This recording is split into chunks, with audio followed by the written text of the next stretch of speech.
News TDP కార్యవర్గ ప్రమాణ స్వీకార కార్యక్రమంలో పార్టీ నేతలకు క్లాస్ స్పీకర్ సీఎం చంద్రబాబు అహంకారం విడిచిపెట్టి బాధ్యతతో పనిచేయాలని సూచించారు. ప్రతి కార్యకర్తను గౌరవించాలన్నారు. ఫ్లెక్సీలు, ఫోటోలు, కుర్చీల దగ్గర వివాదాలు రావద్దన్నారు టీడీపీ అధినేత చంద్రబాబు. తనను ఈ విషయంలో చాలా క్లియర్ గా ఉన్నానని చెప్పారు. చిన్న చిన్న విషయాలకు గొడవలు పడొద్దని సూచించారు. పార్టీలో పదవులకు ఎవ్వరి పర్మిషన్ తీసుకోము, ఎవ్వరు బాగా పనిచేస్తే వారికే పదవులు ఇస్తాం, గౌరవం ఇస్తామన్నారు సీఎం చంద్రబాబు. మీ మీద ఒక నమ్మకం పెట్టుకున్నారు. ఈరోజు ప్రజలు మిమ్మల్ని కూడా వాచ్ చేస్తున్నారు, ఒక కన్నేసి పెట్టారు.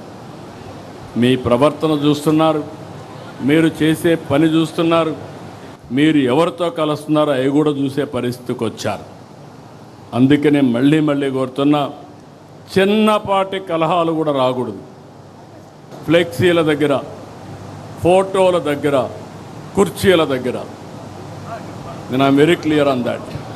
ఎంపీ పోయినప్పుడు నేను చూస్తున్నప్పుడప్పుడు ఎమ్మెల్యేలు నేను చెప్పినప్పుడే నువ్వు రావాలనడం, అదే మరి ఎమ్మెల్యేలంతా కూడా కార్యకర్త నా మాటలు వినకుండా నా పర్మిషన్ లేకుండా చేయకూడదని చెప్పడం, ఆదేశాలు ఇవ్వడం. అంటే ఈయన పర్మిషన్ లేకపోతే మండల పార్టీ ప్రెసిడెంట్ పనిచేయకూడదు, క్లస్టర్ పనిచేయకూడదు, యూనిట్ పనిచేయకూడదు. ఒకవేళ ఎంపీ వచ్చినా అక్కడ ఎవరు ఈయన రిసీవ్ చేసుకోకూడదు ఆయన చెప్పే వరకు. ఇది మంచి పద్ధతి కాదు. ఎవరికి కొంతమంది అడుగుతున్నారు నా పర్మిషన్ లేకుండా పదవులు ఇవ్వకూడదని కూడా. ఇంకా అలాంటి ఆలోచనలు ఉన్నాయి పార్టీలో. ఎవ్వరి పర్మిషన్ ఉండదు. ఎవడు బాగా పనిచేస్తే వాడికి దండేస్తాం తప్ప ఎవరి పర్మిషన్ ఉండవు.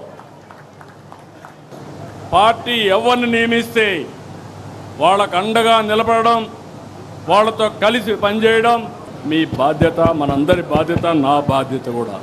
నేను బ్లంట్గానే చెప్తున్నా, ఈరోజు ఏమనుకోవద్దండి, మనసిప్పి మాట్లాడాలి. మనసిప్పి మాట్లాడకపోతే మీరు ఏమనుకుంటారంటే ఎవరైనా పని చేయకపోయినా నాకు గౌరవం ఇవ్వమంటారు, నేను ఫస్ట్ నుంచి ఉన్నాను నాకు గౌరవం ఇవ్వమంటారు.